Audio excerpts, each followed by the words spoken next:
The wind howled outside his small cabin, rattling the loose panels on the roof. John sat alone, eating a cold meal by the flickering light of an old lantern. He had lived on the edge of the alien colony for 3 years, far from the city, far from people, far from war. That night he expected silence, not the knock that came. It was soft at first, barely there. He froze. No one ever came here, not at night, not in the middle of a snowstorm. He waited, thinking maybe it was the wind. Then it came again, louder, desperate. John grabbed his old plasma rifle, the one he swore never to use again, and moved toward the door. He pressed his back against the wall, breathing slow, listening. Whoever it was wasn't speaking. Just silence now. Complete silence. He opened the door. There she was, an alien woman, not tall, not fierce, just broken. She collapsed at his feet. Her skin was pale blue, trembling from cold. She was holding something tight in her arms, a bundle wrapped in cloth. Her lips moved, barely making a sound. He knelt down and leaned close. "My child," she whispered. "Just needs one meal." John stared at her, stunned. He lowered his rifle. She wasn't a threat. She was a mother. The bundle shifted in her arms, and a tiny face peeked out, eyes half open, too weak to cry. He didn't think, acted. John lifted the woman in his arms, carrying both mother and child inside. He kicked the door shut with his foot, rushing to the small heater. The woman was half conscious. He laid her on a blanket, placing the child near the heater's warmth. The baby was shivering, but still alive. He went to the storage box and pulled out an old food pack. It wasn't much, just a nutrient paste humans used in the army, but it was better than nothing. He opened the pouch and carefully fed the child. The baby sucked at it weakly, eyes fluttering. "Eat," John whispered. As if speaking to his own blood, the woman stirred, trying to sit up, but she winced in pain. Her arm had a deep wound, probably from claws or sharp rock. He brought out a med kit, cleaned her injury, and wrapped it tightly. She didn't resist, only stared at him with tired, wide eyes. "You're safe now," he said. She didn't answer. Hours passed. Snow piled outside. The woman slept with one hand always on the child.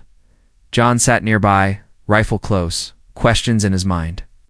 Who was she? Where had she come from? And why had she come to him? In the middle of the night, she woke with a gasp. Sat up suddenly, eyes scanning the room. Her hand found the child, the boy, and she sighed with relief. "Hey." John walked over slowly. "You're awake," he said. She nodded. "Name?" he asked. She hesitated. "Selah," she whispered. John offered his hand. "I'm John." She looked at it, unsure, then shook it. Her hand was thin, calloused, like someone who had worked too hard for too long. "What happened?" he asked. Gently. Selah looked away. "They're chasing me? Who?" "Hunters," she said. "From the city?" "I escaped. They want my son." John's eyes narrowed. "Why?" She didn't answer. Just clutched the child tighter. He didn't press. Not yet. Instead, he made a fire, shared a small bowl of broth with her, and gave her a clean blanket. The fire. Selah kept looking at the door, flinching at every gust of wind. Her fear wasn't from the cold. It was from something else, something coming. John watched her closely. He had seen fear before, in soldiers and refugees, in the mirror. But her fear was different. It was silent, buried, and full of pain. Whatever she was running from, it wasn't just war. It was personal that night. Selah and the child slept near the fire. John stood by the window, rifle in hand. The snow outside glowed under the moonlight. In the far distance, beyond the hills, he saw a light flash in the sky, too fast for a star, too steady for a comet. A ship. Someone was looking for her. He turned away from the window, looked at the sleeping mother and her child, and felt something inside him shift. He had promised himself he would never fight again, never kill, never get involved. But now he had opened the door. Now they were inside, and the knock that came in the night had changed everything. The child cried out in the middle of the night, not loud, but enough to wake John with a jolt. He rushed to the fire, where the mother lay curled around her son. The boy was whimpering, his tiny hands clutching his chest as if in pain. John knelt beside them. "Is he okay?" Selah didn't speak. She rocked the boy gently in her arms, humming something soft in a language he didn't know. Her lips moved, her eyes full of fear, but she said no words to him. He brought over water, warmed it slightly, and handed it to her. She took it without a word, gently pressing it to the child's lips. The boy drank slowly, still shaking. "He have a fever?" John asked. Selah looked at him, then looked away. It wasn't just silence. It was something deeper, like she didn't want to trust him yet. John understood. Trust was earned, especially in times like these. He stood up, grabbed a few blankets, and spread them over them both. The wind outside had turned stronger. Snow slapped against the window like angry hands. Somewhere far off, a low rumble echoed thunder. Or maybe something worse. The next morning, John found Selah sitting near the window. Her eyes were focused on the woods beyond the fence. Out. The boy slept beside her, wrapped tight. She hadn't slept at all. He offered her some food, soft bread, dried fruit. She shook her head. "You haven't eaten anything since last night," he said. She pulled the blanket tighter around her son. "He eats first." Always John placed the food beside her and stepped back. "You're not going to help him if you starve yourself," she said. Nothing. Hours passed. John repaired a broken heater unit while keeping an eye on her. Every time she heard a sound, even a creak, her shoulders tensed, her body ready to flee. Not once did she ask for help. Not once did she complain. Later that day, the sky turned dark early. A small sensor near the window began to blink red. John walked over quickly. The motion detector had picked up something near the far tree line. He checked the old monitor figures moving 5, maybe 6. Distant, blurry, but coming closer. He turned to Selah. "Are they following you?" She didn't answer. Her body froze, lips tight, face pale. Then slowly, she nodded. John checked his rifle. His hands were steady. Muscle memory never left. Had been a soldier once, a protector. Maybe that part of him never truly died. "You brought danger here," he said. Not angry, just honest. Selah looked down. "I had nowhere else to go. Why here?" She finally looked up at him. "Because you are human." And humans helped. John stared at her. The words hit hard. Not because of pride, but because they sounded like a last hope, a desperate belief. In something she barely understood. Outside, the blinking light turned solid red. "They'll be here soon," he said.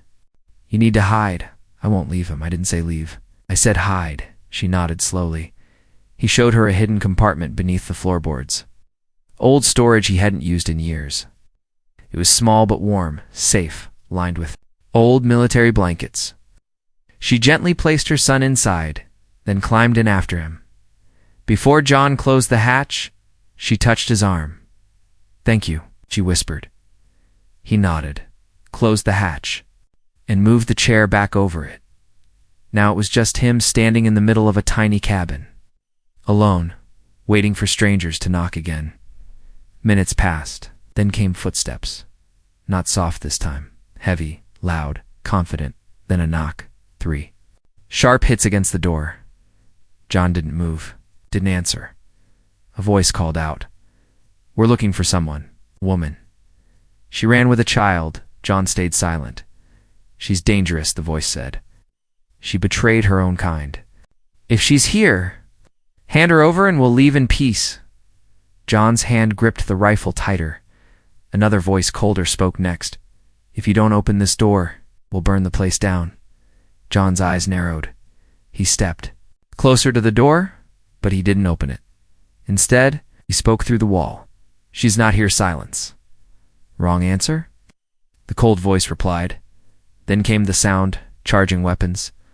John stepped back, heart pounding, not from fear, but from something else. He had made his choice. He would protect them no matter what. The smoke rose slowly from the ground, drifting around the cabin like silent ghosts. Burn marks scarred the wooden walls, but the fire had not taken the home, not yet. John stood with his back against the door, breathing hard, weapon in hand. Eyes still sharp, the attackers had left for now. They didn't expect resistance from a human this far out. They would regroup. They would return. He knelt down and moved the chair aside. With care, he opened the hidden hatch in the floor. From the shadows, Sayla's eyes met his. She held her son close, her arms shaking. "They're gone," he said. For now, she climbed out slowly, her knees weak, but her face calm. John noticed something new in her eyes. Not just fear, but memory. A look he'd seen in many refugees before, someone who had lost more than they could say. He handed her a flask of water. She drank in silence. The child stirred in her arms. "Safe, for now." "They called you a traitor," John said, watching her carefully. "Why?" Sayla hesitated. Then she sat down on the edge of the wooden bench and stared into the cold fire pit. "I served in the palace," she began softly. "Before the fall, I was a guardian to the royal cradle, the place where the Empress's child was raised. When the empire collapsed, I took him and ran." John blinked. "The Empress had a child," no, Sayla said, holding her son tighter, "but her sister did. And that child, my boy, carries her blood." John's fingers curled around the rifle strap. This wasn't just about a hungry mother and a weak child. This was something deeper, something dangerous. "So your son is royalty," he said. She nodded. "And those hunters serve the ones who destroyed the crown. They want no threats left behind." Not even a baby John leaned against the wall, thinking fast.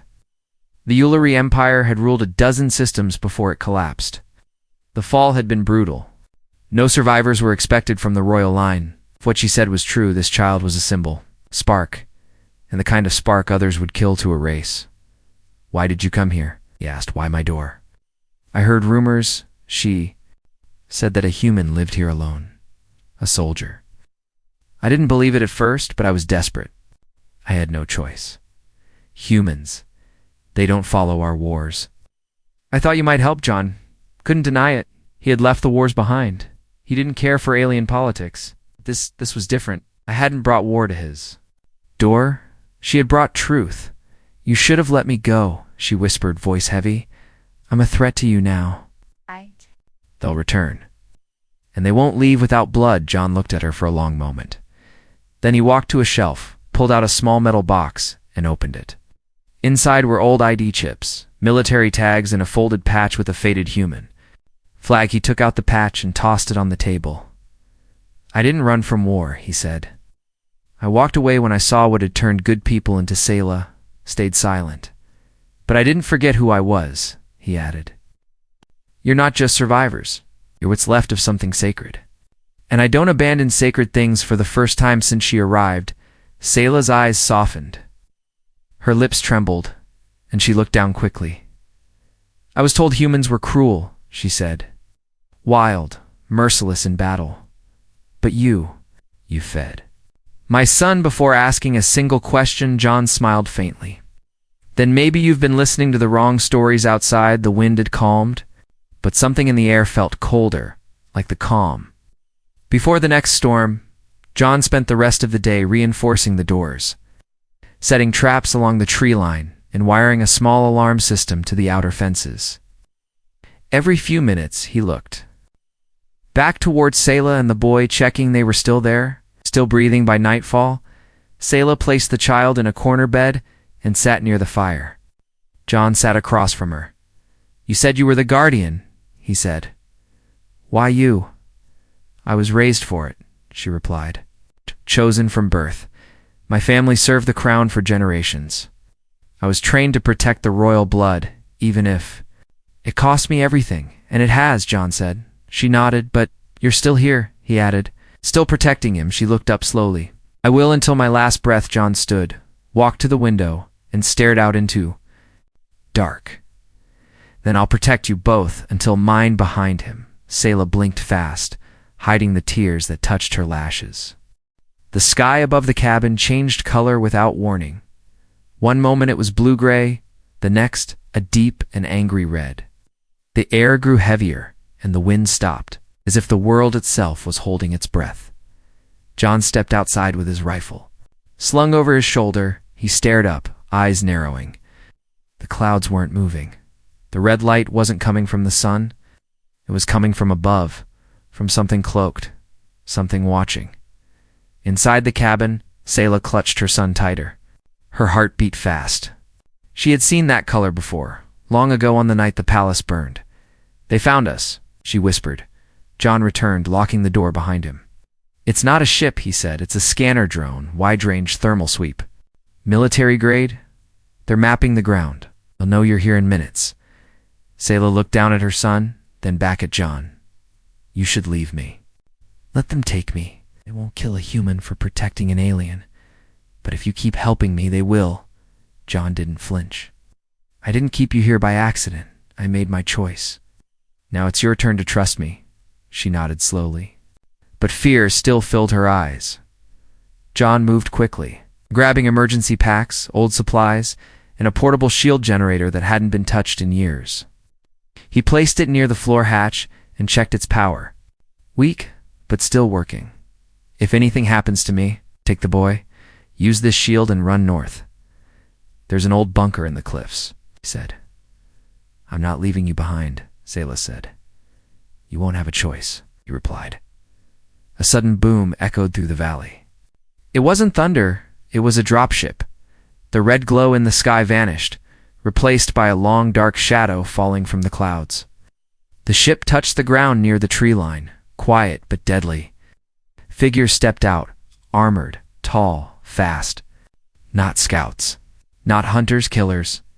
John's fingers tightened on the rifle. He opened a panel in the cabin wall, revealing a control pad. With a quick tap, power surged through the ground. Hidden defense turrets rose from the snow. He glanced at Selah. "You asked why I live alone," he said. "This is why. Never wanted peace. I just wanted space to prepare." The turret sensors beeped. "Targets approaching." "They're not scanning anymore," John said. "They know the first attacker reached the fence, silent and swift." The turret fired, sending a flash through the snow, cutting the figure down. But more followed, moving in a V formation, flanking from both. Sight Selah rushed to the window and gasped. "Help!" "They're not just soldiers. They're elites, trained assassins. They won't stop until we're dead." John fired through the window, dropping 2 of them before they reached the wall. A blast shook the cabin. Part of the front panel shattered. The child cried, terrified. Selah held him close, whispering words. In her native tongue, John reloaded, moved fast, and blocked the broken wall with an old metal shield. Another explosion rocked the ground. Grenade had landed outside, too close. The cabin groaned. "They're trying to smoke us out," John said. "They won't come in until we're weak." Selah stood. "Then let's not get weak." He looked at her, surprised. The fear in her eyes had changed, not gone, but burning now. Mixed with anger, she picked up a blade from the wall, one of John's old training knives, and held it like she knew what she was doing. "You're not just a palace guardian, are you?" he asked. "I trained with the Royal Shadow Squad," she said. "I wasn't just protecting the child, I was protecting the secrets that came with him." Another explosion. This one cracked the ceiling. John handed her a small blaster. "Stay near the boy. If they breach the door, shoot." "Don't hesitate," Selah nodded. The door shuddered under a heavy strike. Once, twice, then a third time, then silence. John stood ready, breath steady. The door burst inward, but it wasn't. A soldier who entered first. It was a creature, part machine, part beast, sent to test defenses. It snarled and charged. John fired at its head, blowing it apart. Then came the real one's black armor, red visors glowing. He fought like the soldier he used to be, sharp, silent, brutal. The air filled with light, smoke, fire. He moved from wall to wall, dodging lasers, returning shots with deadly aim. Selah shot 2 who tried to flank from the back. Her eyes were locked on her son the entire time. Minutes passed, or maybe hours, until finally the smoke began to clear. Bodies lay outside. The snow was red now. The cabin stood barely, but the silence after the storm was real. John stood in the doorway, breathing heavy, blood on his shoulder. Behind him, Selah was still standing, the child still safe. The sky had turned red, but inside the cabin, They had held the line. The silence after the battle was sharp, not peaceful, not calm, but tense, like the stillness of a trap that hadn't finished springing. John moved slowly through the wreckage of the cabin, rifle in hand, boots crunching over shattered wood and scorched metal. Blood stained the floor, but not all of it was his. The air smelled of smoke and burnt circuits. Outside, the snow had turned black in places where fire had touched it. Behind him, Selah sat on the ground, her back against the wall, cradling her child. Her face was pale, and her eyes wide open, unblinking. John opened the hidden storage panel, grabbed emergency medical gel, and handed it to her. "You're not hurt," he said, "but you're in shock. Breathe." "You did well." She didn't answer.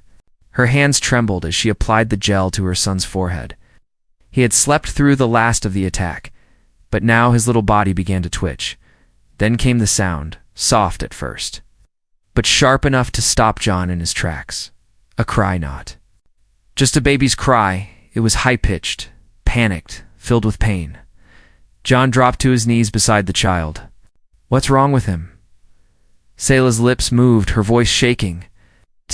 "He can't breathe properly. The smoke, the cold, his lungs are weak. I told you he was born early." "Royal children were never built for this life," John touched the boy's cheek, burning hot. He stood, rushed to his pack, and pulled out a small injector. "This is all I have left," he said. "Medical-grade nanites. Yes. I was saving them for myself if I ever got shot too bad. But he needs them." More, he pushed the injector into the child's arm. The boy whimpered, then quieted, but not in a good way. "He's too still," Selah said. "We have to move," John replied. "Now, the drones saw this place. They'll send more." "We can't stay," Selah looked up. "Where will we go?" "There's an old outpost 3 hours north. I built it before I built this place. It's underground, hidden. We'll be safe there, if he can survive the trip." Selah stood with the child in her arms. She didn't ask again. She didn't argue. John packed fast food, water, weapons, everything that still worked. He helped her wrap the child tight and handed her a cloak lined with heat cells. They left the ruined cabin without looking back. The forest was quiet. It was too quiet. Every step through the snow felt heavier. The boy's breathing grew slower. Selah whispered to him constantly. Words from her homeland, songs no one else would understand. John led them through frozen trees, past traps, and over a frozen stream. Then they heard the sound buzzing. High above, John looked up and cursed. A hunter drone, small, fast, and armed. It hovered just long enough to scan them, then shot back into the sky. "We've been marked," he said. "They'll be here before sunset." Selah's grip on her child tightened. "How much farther?" "Less than a mile," John said. "But the last stretch is over open ground. No trees, no cover." They reached the cliff edge just before dusk. The sky turned purple, then gray. Snow started again, light but sharp like sand. Out below, the outpost entrance was buried under rock and brush. No one would see it from the sky. John cleared the hatch, opened it, and waved Selah inside. She climbed down the ladder with the child. The space below was narrow but warm.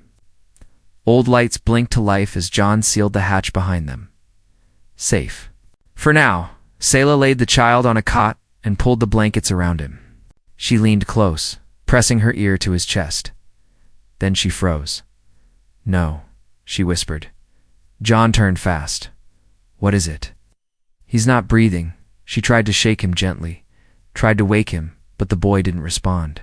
Lips had turned, slightly blue, his tiny hands were limp. "No," she said again, her voice breaking. "No, no, no." John grabbed the med kit, searched it frantically, then pulled out a CPR mask. He pushed Selah aside gently, laid the boy flat, started chest compressions. 1, 2, 3, breathe. The boy didn't move. Again. 1, 2, 3, breathe. Still nothing. Selah fell to her knees, hands covering her face. "Can't lose him. He's all I have left. He's the last of them. If he dies, the royal bloodline ends with me." John didn't stop. He pressed again, breathed again, kept going until the boy jerked. A tiny cough, then a gasp. His eyes opened. Barely, but they opened. Selah screamed, not in fear, but in the wild, shaking cry of a mother who just saw her child return from the edge. John sat back, breathing hard, sweat dripping despite the cold. "He's alive," he said. Selah took her son in her arms, rocking him slowly. John stood, walked to the door, and looked out through the cam dash feed, far in the distance. Lights appeared in the sky again. They had survived the cry, but the war was not done. John sat alone in the outpost's main corridor, his back against the cold steel wall. Rifle across his lap, eyes fixed on the small screen showing movement outside. The red scanner lines blinked slow and steady calm for now, but he knew, better than to trust peace that came to Isley. Inside the bunk room, Selah was singing. Her voice was soft, cracked from exhaustion, but the melody carried through the steel vents like sunlight slipping into a sealed tomb. She sat beside her son, his small hand wrapped in hers, his breathing slow but steady. John closed his eyes for a moment, just to hear her better. It didn't sound like fear anymore. It sounded like hope. Hours passed. The child slept without coughing. The med gel had done its work, and the warmth of the outpost kept his body stable. Selah didn't sleep. She stayed beside him, watching every breath like it might be his last.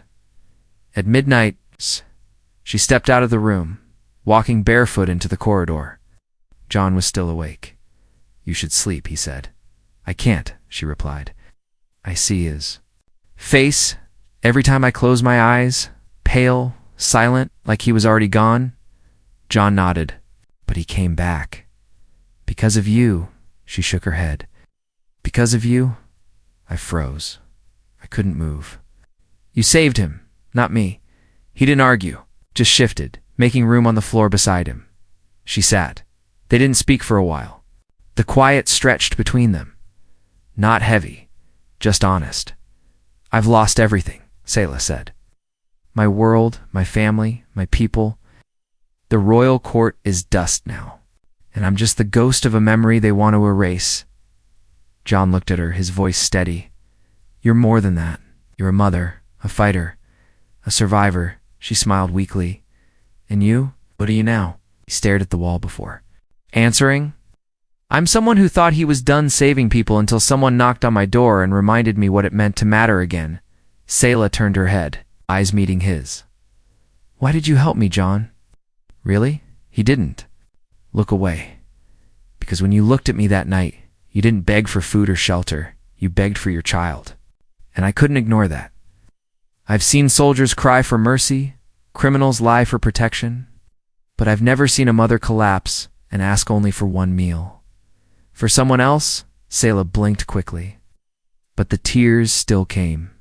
John reached. Owen gently took her hand. "You're not alone anymore," he said. "You and your son, your family now." "Mine," she opened her mouth to speak, but the words never came. Instead, she leaned into him, her head resting against his shoulder. For the first time since she escaped the royal city, Selah allowed herself to feel safe. The next morning, the warning alarm buzzed once, then twice. John snapped to his feet. He rushed to the control panel, fingers tapping quickly across the screen. One vehicle, fast hover-based, approaching from the east side. No military signal. No heat weapons detected. He narrowed his eyes. "That's not one of the hunters," he said. Selah stood behind him, alert. "Then who?" They watched the camera feed as the vehicle came into view. It was small, unmarked, with a cracked windshield and dust-covered plating. It slowed near the outpost's hidden entry slope and stopped. A figure stepped out, tall, wrapped in old robes. "No weapons visible." John tapped the speaker channel. "State your business." The figure looked directly into the camera. "I come with a message," he said. For the woman carrying the blood of the Star Throne, Selah froze. John stepped in front of her. "I speak for her." "Say your message, the child lives," the man said, "and because of that, others now move. Loyalists, exiles, survivors of the Empire, they are listening, they are waiting. If the boy lives, he can lead. If she survives, she can rise. Again, John stared at the screen. Selah stepped forward, pushing past him, voice clear. Why now? The figure bowed slightly, 'cause someone dared to protect the forgotten. The story of the human who fought for the Empress's blood has already reached the stars. Then he left, vanishing into the wind. Later that day, John stood at the entrance of the outpost with Selah and her son in his arms. He looked out over the snowy cliffs, the rising sun burning gold through the clouds. You know what this means? He said. Selah nodded. They'll keep coming, some to help, some to kill. John looked down at the child, still sleeping. Then we stand ready. Together. As a family, she looked up at him. Eyes full of something he hadn't seen before. Not fear, it's not sorrow, but quiet strength. She took his hand. Thank you, she whispered, for calling us yours. The council chamber was quiet, too quiet for a place that once echoed with war cries and royal decrees. Dust floated through the broken skylight as old banners fluttered weakly on cracked stone pillars. The throne was gone, melted by invaders. Long ago, but someone stood where it used to be. Not a queen, not a soldier, not a warlord, a human. With scars on his face and a child in his arms, John looked around the chamber, heart steady, eyes sharp. Selah stood beside him, dressed in simple cloth, not jewels, but the way she carried herself made her look like royalty. Her son sat quietly against her shoulder. One hand curled around John's shirt. The hall was filled with people now, aliens of all kinds. Not nobles, not soldiers. Survivors, farmers, builders, refugees, loyalists who had heard the whispers that the child of the bloodline still lived. And the human who fed him that first meal now stood as his shield. No one spoke, not yet. John stepped forward. I am not one of you, he said. I wasn't born under your stars. I don't follow your gods. I don't speak your language, not the way you do. But I know this.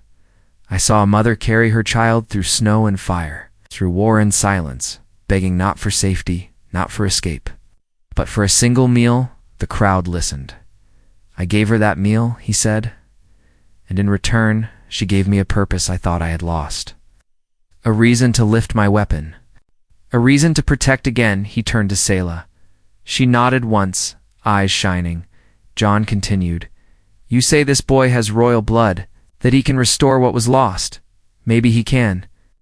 But only if we fight for him, not with guns, not with more fire, but with unity. A voice from the crowd shouted, Will you lead us, human? John shook his head. No, I'm just a soldier. I stand behind the ones who must rise. I fight so others don't have to. He will lead when he's ready. Until then, I stand for him. With her, Selah stepped forward, placing her hand on John's arm. We don't want an empire, she said. We want a future, a place where no mother has to kneel in the cold, where no child has to starve in silence. This isn't about crowns. It's about survival, dignity, family. Murmurs rippled through the chamber. Someone raised a fist. Then another. Then the entire crowd stood tall. They didn't chant her name. They chanted the boy's. That night, in the same cabin where it all began. John sat by the fire, with the boy sleeping in his lap. Selah brewed tea from old herbs, her hands calm, her eyes at peace. You were right, she said. One meal can change everything. John smiled. Faintly. It wasn't just the meal, it was the knock. You didn't know who I was. I didn't know who you were, but you still knocked. I still opened the door. She sat beside him, close. You know, she said, there were others before you. Other doors, other chances. But they all turned me away. He looked down at the boy. Their loss. My gain, she smiled, truly smiled the first time, without sorrow hiding behind it. Outside, snow fell again, but this time it was soft, gentle. A reminder of what had passed, not a threat of what was coming. The boy stirred, opened his eyes, and looked at them both. He didn't speak yet, but he didn't need to. His eyes said everything. He was home. Months passed. The outpost became a village. The village became a town. One by one, others arrived bringing tools, skills, stories, and every time they asked how it all began, they were told the same tale of a woman who carried a child through death and ice, of a human who opened his door to a stranger, who lived because someone gave him one warm meal, of a future that rose from the ashes of silence. And when that boy grew up, when he spoke before the same people, years later, he said one thing: "I owe my life to a man who didn't know my name, a soldier who gave me food, gave me shelter, and gave me a family. He wasn't my blood, but he became my father. And because of that, I stand here not as a prince, but as proof that kindness can change a galaxy." John, older now, stood in the crowd, his eyes wet but proud. Sayla stood beside him, strong and radiant, her hand in his. They had asked for one meal. They had built a future together.